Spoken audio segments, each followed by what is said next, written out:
I learned it somewhere between Chicago and Mississippi. Between a cancer collision suck of a cigarette and a blink that can tell a king or queen of hearts.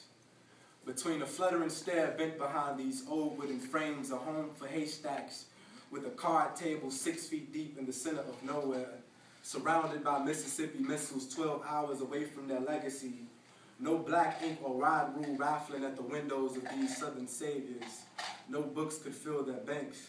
They're just ready to turn their wings inside out into the light bill for the sky is paid. 2 bets from broken and 2 routines to quit. Born this way. Somewhere between Chicago and Mississippi, back when a nickel could feed a heart full, when Cupid caught couples more often than usual, love came in a box of 52. Or 2 battered cubes so used to being thrown against the floor kiss of a wall, blown with hope that they'd ejaculate some luck. Shit talking until pockets torn, organless corpses. My granddad told me gambling was a man's game. Card cutting these words into the skin of my father.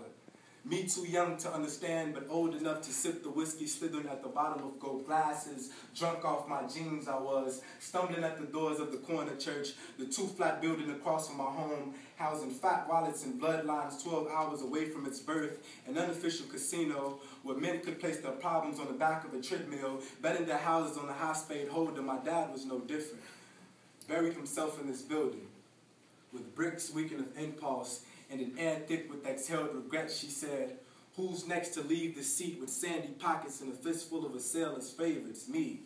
Always loved the numbers game. When above average smile plus a 6'2" frame equals a deck of shattered hearts too heavy to feel beautiful. An expert at moving on and losing things I was. So used to shifting the car shuffling sound from the best of women who've gambled on me. The last one left with the fistful of first wrapped in torn hymen hints. The one before, more of an illusion of a woman. A magician with card tricks too quick to be caught. You swear she was putting her heart on the table. We were supposed to be partners, but blink and you would see yours cut. She's a spade. A machete ready to pile up the blood on her tongue. Nothing like the one before.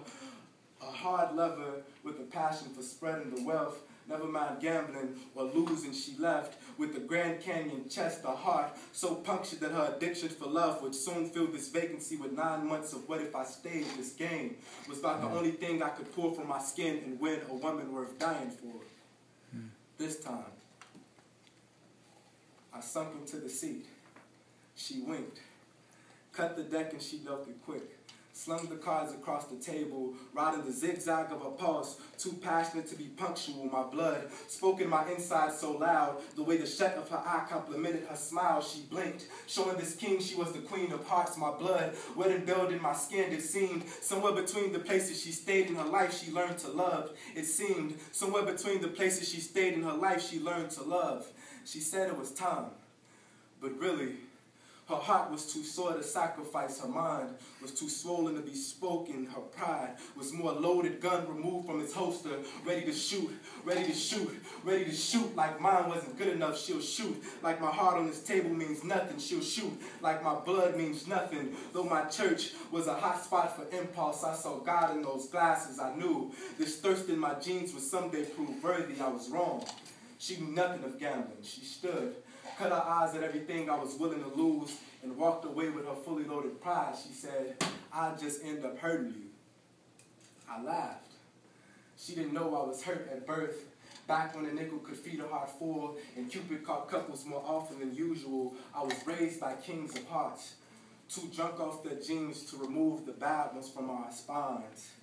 The difference is that I was willing to die or lose for a queen that can never win enough corpses to buy the time to empty her sandy pockets and see the desert of a home for a woman with too much pride.